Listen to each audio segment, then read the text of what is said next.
The wind that swept across the high plains of the Dakota Territory had a will of its own, a cold and calculating malice that seemed to hunt for weakness in whatever dared to stand against it.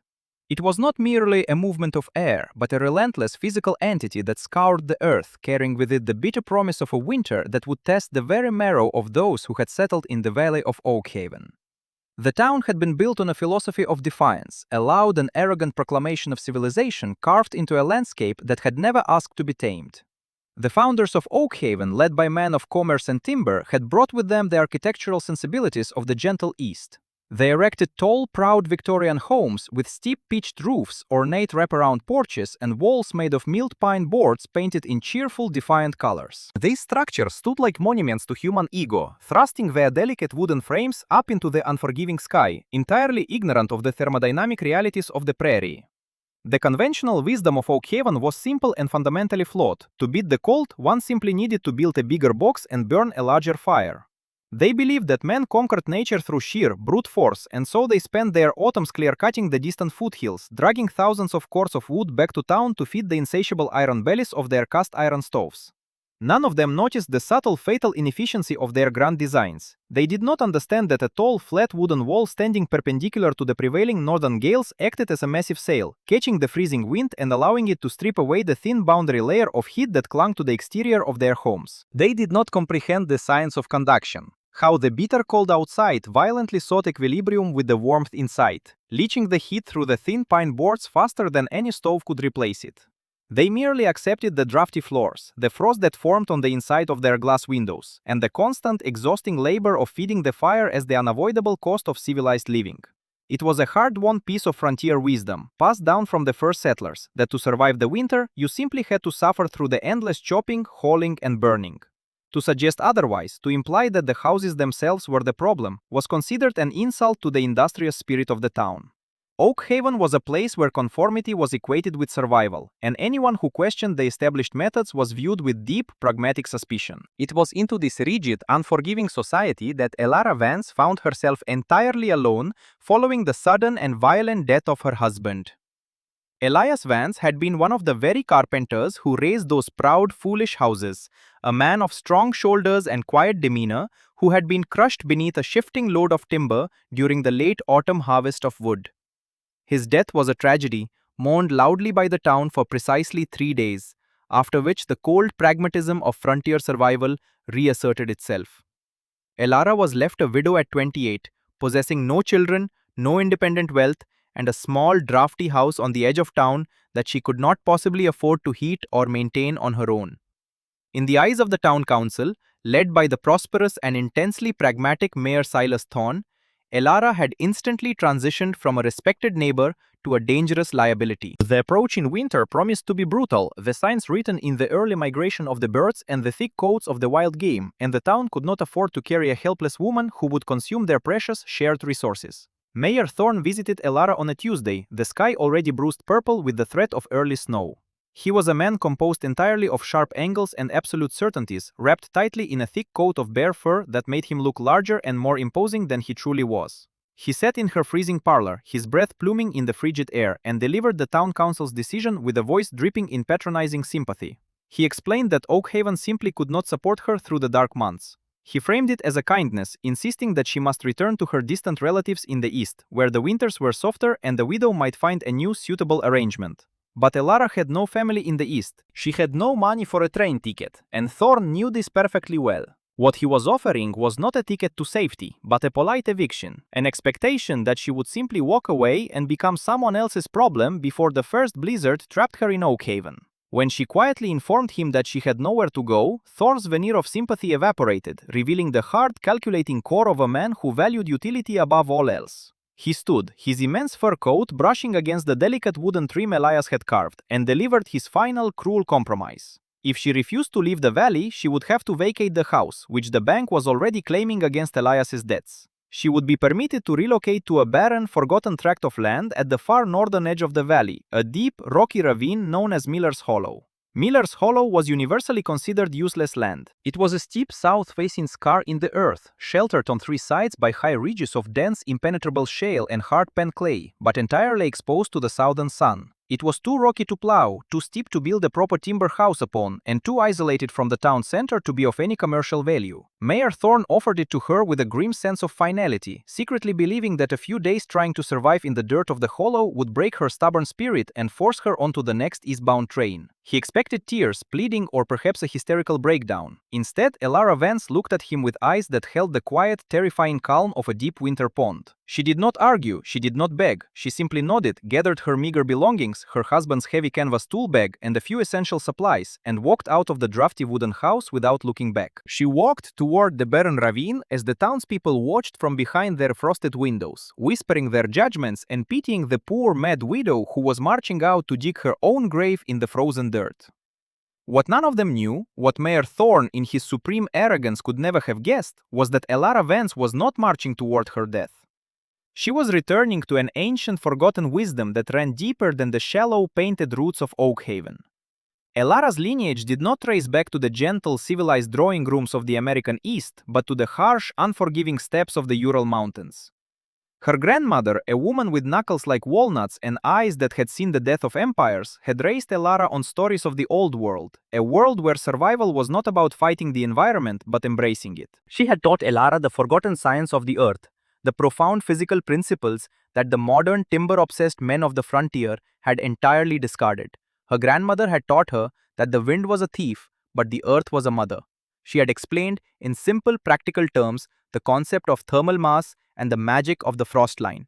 While the surface of the ground might freeze solid, plunging to temperatures that shattered iron and stopped the heart, the deep earth, just a few feet below the surface, maintained a constant, unwavering temperature, holding on to the vast, latent heat of the planet itself. Elara understood that building a wooden box on top of the frozen ground was an act of profound thermodynamic stupidity. Wood was an insulator, yes, but it lacked thermal mass. It could not store heat. It could only temporarily slow its escape. And when the wind howled against those flat wooden walls, it created a pressure differential, sucking the warm air out through every microscopic crack and replacing it with the biting cold.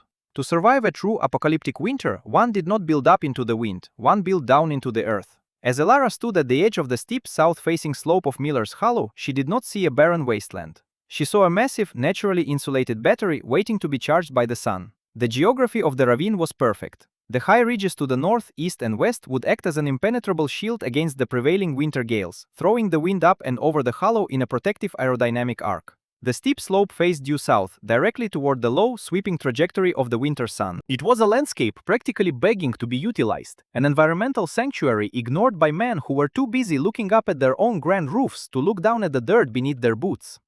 She began her work the very next morning, armed only with her husband's pickaxe, a heavy iron spade, and a quiet, methodical determination that frightened the few townsfolk who occasionally rode out to check on her progress. She did not attempt to build a house. She began to excavate a massive void directly into the side of the south-facing hill. It was agonizing, brutal labor. The hard-pan clay was unyielding, packed dense by centuries of geological pressure, and the embedded fieldstones threatened to shatter the wooden handle of her pickaxe with every swing. Her hands blistered, then bled, then formed thick callous ridges that mirrored the rough texture of the stones she was pulling from the earth. Day after day, from the pale blue light of dawn until the deep violet shadows of dusk, she dug. She carved a rectangular cavern into the slope, extending 10 feet deep into the hillside, effectively wrapping 3 sides of her future home in thousands of tons of insulating earth. The townspeople, observing from a safe distance, laughed openly at her folly. Mayor Thorne, riding past on his magnificent black gelding, paused to mock her efforts, shouting down into the ravine that she was saving the undertaker a joke by digging her own tomb. Elara did not stop swinging the pickaxe. She did not even look up. She let the rhythm of the steel striking the earth serve as her only reply, knowing that words were entirely useless against men who believed that loud confidence was a substitute for actual competence. As the excavation deepened, reaching well past the frost line where the soil felt strangely warm and damp even as the autumn air grew bitterly cold, Elara began the next phase of her intricate principle-based design. She had salvaged dozens of large flat fieldstones from the surrounding ridges, stones that the town's builders had discarded as useless rubble because they could not be cut into neat square foundation blocks. Elara did not want them neat, she wanted their mass. She painstakingly lined the interior walls and the floor of her earthen cavern with these heavy stones, fitting them together with a mortar made of clay and sand. She understood the principle of specific heat capacity, the physical property that allows dense materials like stone to absorb massive amounts of thermal energy slowly and then release it equally slowly over time. The earth behind the stones provided an infinite blanket of insulation, preventing the cold from penetrating, while the stones themselves would serve as a thermal battery inside her living space. But a battery requires a power source, and Elara had no intention of relying solely on the exhausting endless cycle of chopping and burning wood. Her power source was hanging in the sky, 93 million miles away, and she intended to capture it. Her most unconventional and brilliant move came when she negotiated with the town scavenger, trading her last silver brooch for the remains of an old shattered greenhouse that had belonged to the town's founding family before it collapsed under a heavy snow years prior. She hauled the heavy iron-framed glass panes back to Miller's Hollow on a makeshift sled, her muscles screaming in protest. While the town prepared for winter by boarding up their windows and retreating into their dark wooden fortresses, Elara was building a massive wall of glass across the entire southern face of her dugout. She angled the glass precisely, calculating the low trajectory of the winter sun. During the short, bitterly cold days of December and January, the sunlight would pierce directly through this glass facade, striking the dense, dark fieldstones that lined the back wall and floor of her home. The stones would absorb this short-wave solar radiation, heating up significantly throughout the day. Then, as the sun set and the outside temperature plummeted into the deadly negative numbers, the stones would begin to slowly radiate that stored thermal energy back into the living space as long-wave infrared heat. It was a passive solar heating system, a thrombo-wall effect utilized decades before the term would ever be coined by modern architects, relying on the fundamental laws of thermodynamics rather than the fragile, labor-intensive combustion of timber. To manage the inevitable moisture from living underground and to ensure a steady supply of oxygen without losing precious heat, Elara constructed a brilliant passive ventilation system. She dug a deep, narrow trench running 50 feet away from the dugout, buried 6 feet underground far below the frost line, which connected to a vent at the base of her floor. She then built a tall, narrow chimney out of fieldstone at the highest point of her roof. She knew that warm air rises, and as the heat from her small cooking fire and the radiant stones warmed the air inside, it would naturally escape out the chimney. This created a subtle negative pressure inside the dugout, which in turn pulled fresh air from the outside in through the buried trench. Because the trench was buried deep in the earth, the freezing winter air was naturally pre-warmed by the geothermal heat of the soil before it ever entered her home. It was a hypercost system born of necessity and ancient understanding, a masterclass in convection and thermal dynamics that operated entirely silently, requiring no moving parts, no constant labor, and no external fuel. By the time the first true snows began to fall in late November, Elara's home was complete. From a distance, it barely looked like a dwelling at all. The roof was constructed of heavy timber salvaged from the greenhouse, covered in a thick layer of sod and earth that blended seamlessly into the hillside. Only the angled glass front, catching the glint of the pale sun, betrayed the presence of human habitation. The town of Oakhaven, meanwhile, had transformed into a fortress of smoke and anxiety. The immense piles of chopped wood stacked against the sides of their tall houses were already beginning to dwindle as the residents fought a desperate, losing battle against the encroaching chill. The stoves roared day and night, consuming fuel at an alarming rate, yet the people still shivered in their beds, the drafty wooden walls offering little resistance to the creeping frost. Mayor Thorne, securing his massive 3-story mansion at the center of town, decided to pay Elara one final visit. He rode out to Miller's Hollow on a day when the wind beat through clothing like a swarm of angry wasps. He found Elara sitting comfortably behind her wall of glass, mending a woolen sweater. When she opened the heavy, insulated door to speak with him, Thorne was momentarily stunned by the wave of profound, gentle warmth that washed over his face. It was not the harsh, dry, localized heat of an iron stove, but a soft, pervasive warmth that seemed to emanate from the very walls themselves. He quickly recovered his haughty demeanor, refusing to acknowledge his surprise. He pointed a gloved finger at her glass wall and laughed, a harsh sound swallowed instantly by the wind. He boasted of his 50 cores of seasoned oak, his 2 massive iron furnaces, and the thick, painted walls of his magnificent home. He warned her that when the true winter arrived, her little glass house would shatter and her hole in the ground would become her icy grave. He offered her one last chance to surrender, to come back to town and sleep on the floor of the church, relying on the charity of the very people who had cast her out. Elara looked at the mayor, noting the way he shivered despite his heavy furs and the way his horse stamped nervously against the frozen earth. She spoke softly, her voice carrying the calm weight of undeniable truth. She told him that the wind had a hunger that wood could never satisfy, and that when the sky finally fell, she would not be the one fighting the storm. She closed the door, sealing the warmth inside, and left Mayor Thorne to ride back to his towering wooden monument to hubris.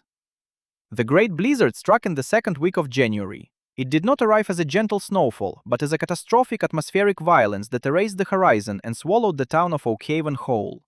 The sky turned the color of bruised slate, and the wind descended from the northern plains with a shrieking demonic fury. The temperature plummeted to 40 degrees below zero within hours, a lethal, paralyzing cold that froze the sap in the trees and caused the very ground to crack and groan under the strain. The snow fell so thick and fast that it created an absolute whiteout, a blinding, suffocating chaos that made it impossible to see more than a few feet in any direction. The wind, howling at over 60 miles an hour, hit the tall, flat faces of the Victorian houses with the force of a physical blow. It ripped the shingles from the roofs, rattled the glass panes until they shattered, and violently forced its way through every microscopic gap in the wooden siding.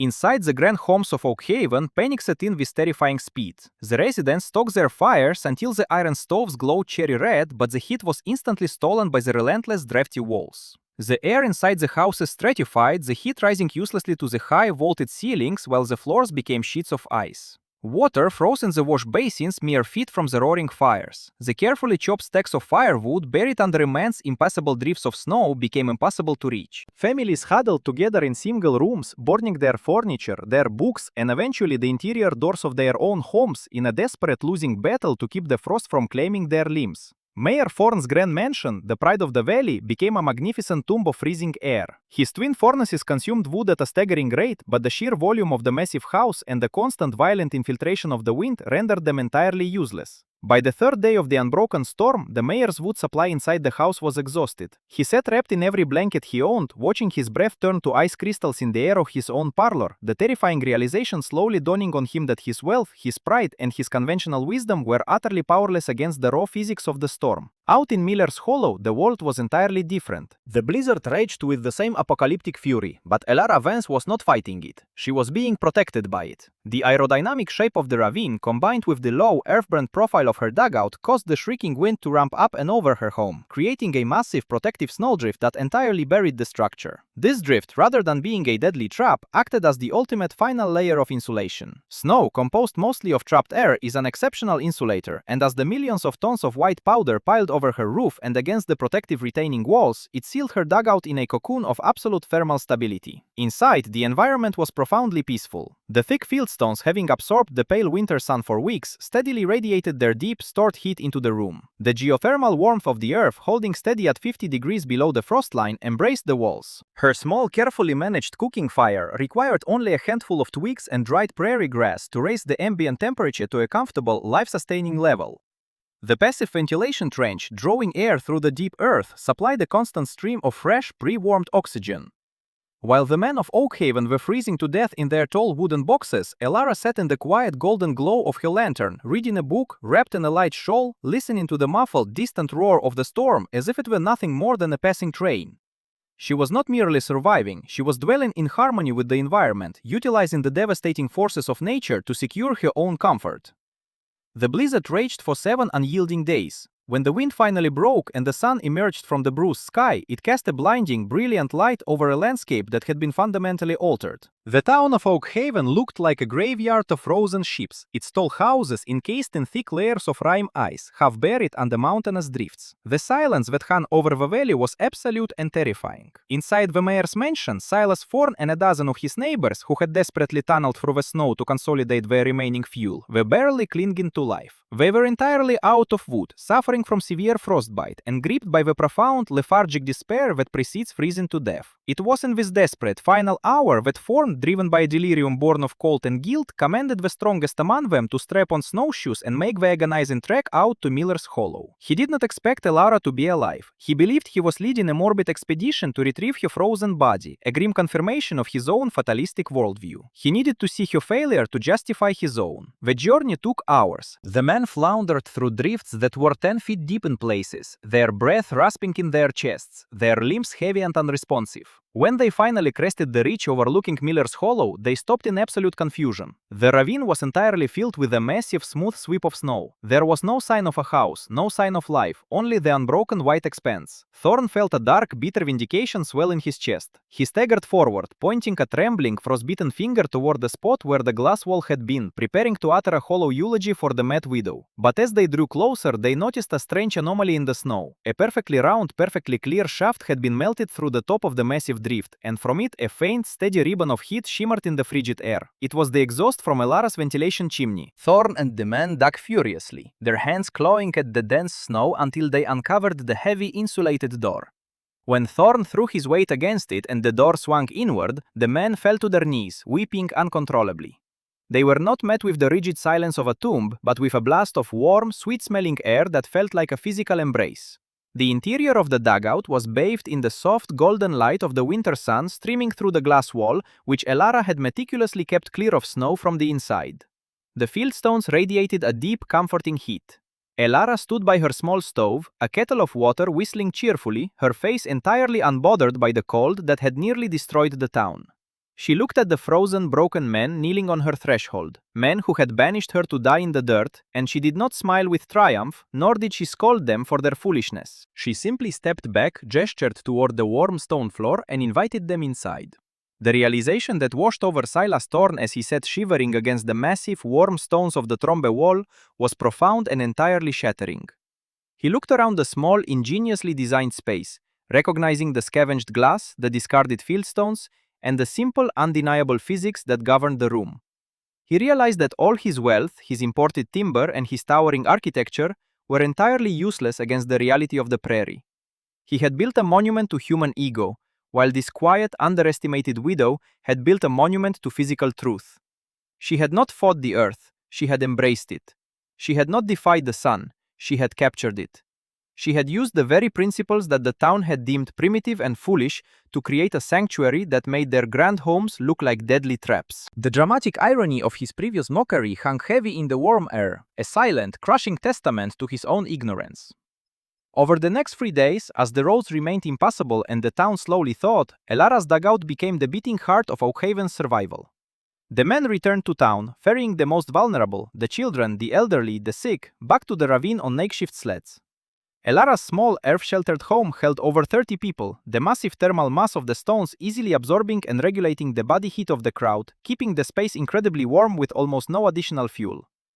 They sat huddled together in the glow of the sun, sipping hot tea, listening to the wind howl harmlessly over the massive snowdrift above their heads, entirely safe in the embrace of the forgotten land. Elara moved among them quietly, tending to frostbitten fingers and offering warm broth, her competence a quiet, devastating triumph over the loud, arrogant doubt that had cast her out. When the spring finally arrived, breaking the grip of the ice and turning the prairie a vibrant, hopeful green, the town of Oakhaven was fundamentally transformed. The arrogant, towering Victorian homes still stood, but they were no longer viewed with pride. They were seen for what they truly were: beautiful, dangerous mistakes. The community, humbled by their brush with annihilation and awestruck by the simple genius of the widow they had banished, began to change their ways. They did not abandon timber entirely, but the architecture of the valley shifted drastically. New homes were built low to the ground, nestled into the hillsides, utilizing heavy stone foundations and massive south-facing windows. The concept of thermal mass, the understanding of the frost line, and the respect for the deep, constant warmth of the earth became the new fundamental wisdom of the frontier. Mayor Thorn, forever changed by his humbling survival in the dirt of Miller's Hollow, became the most fervent advocate for Elara's methods. He publicly apologized to her, a rare and difficult act for a man of his pride, and used his influence to ensure that no home was ever built in the valley again without considering the raw, unforgiving physics of the wind and the cold. Elara Vance did not return to the town. She chose to remain in her beautiful sunlit sanctuary in the ravine, expanding her gardens and living in quiet harmony with the land that had saved her. She had proven that true resilience does not come from loud defiance, but from quiet observation, from understanding the subtle, powerful forces of nature, and from having the courage to trust in the forgotten wisdom of the past, even when the whole world tells you that you are digging your own grave. The story of Elara Vance and her earth-sheltered home remains a profound testament to the power of ingenuity over convention. It reminds us that often the most intractable problems we face cannot be solved by simply applying more force, or by building taller walls, but by fundamentally changing our perspective and looking to the very earth beneath our feet for answers.